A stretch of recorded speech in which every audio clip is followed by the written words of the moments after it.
That's ahead, but first time Countdown's number 2 story tonight. Tonight's worst persons in the world. The bronze to Greg Howard, 7th grade social studies teacher in the Jackson County school system of Florida.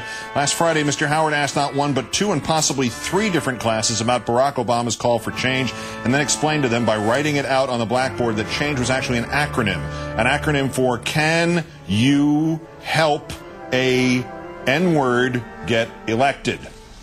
Mr. Howard was given a reprimand, a 10-day suspension without pay. He lost his job coaching football. He was ordered to apologize in writing to each student and was transferred to the county's adult education program. The excuse for not firing him? The racial epithet was not directed at a student but at a political party. Nobody apparently thought of firing this racist because the acronym does not even spell change.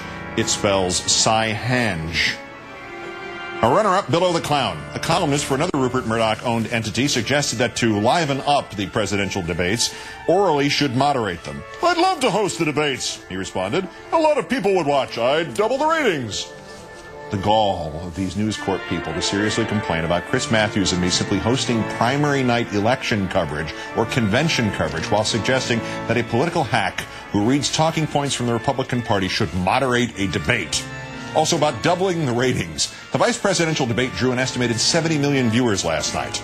Bill O'Reilly couldn't draw 70 million viewers, let alone double it to 140 million, if he tried to jump the Snake River Canyon on a motorcycle powered only by his own ego. But our winner tonight, actually topping that, Rich Lowry of National Review. Thinking Governor Palin did well last night is not a ludicrous position. It's not a criminal offense. It's an opinion. But when your opinion starts to read like softcore porn, you may be explaining more about Sarah Palin's appeal to the far right than you want. Here's Mr. Lowry's opinion as he posted it in full today. A very wise TV executive once told me that the key to TV is projecting through the screen. It's one of the keys to the success of, say, a Bill O'Reilly who comes through the screen and grabs you by the throat. Palin, too, projects through the screen like crazy. I'm sure I'm not the only male in America who, when Palin dropped her first wink, sat up a little straighter on the couch and said, "Hey, I think she just winked at me." And her smile. By the end, when she clearly knew she was doing well, it was so sparkling it was almost mesmerizing. It sent little starbursts through the screen and ricocheting around the living rooms of America. This is a quality that can't be learned. It's either something you have or you don't. And man, she's got it.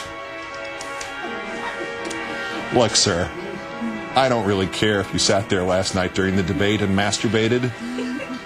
But was it really necessary to tell America about it? Rich, sitting up a little straighter on the couch, Lowry of National Review Online. Today's worst person. Please sit back from your TV, sir, in the world.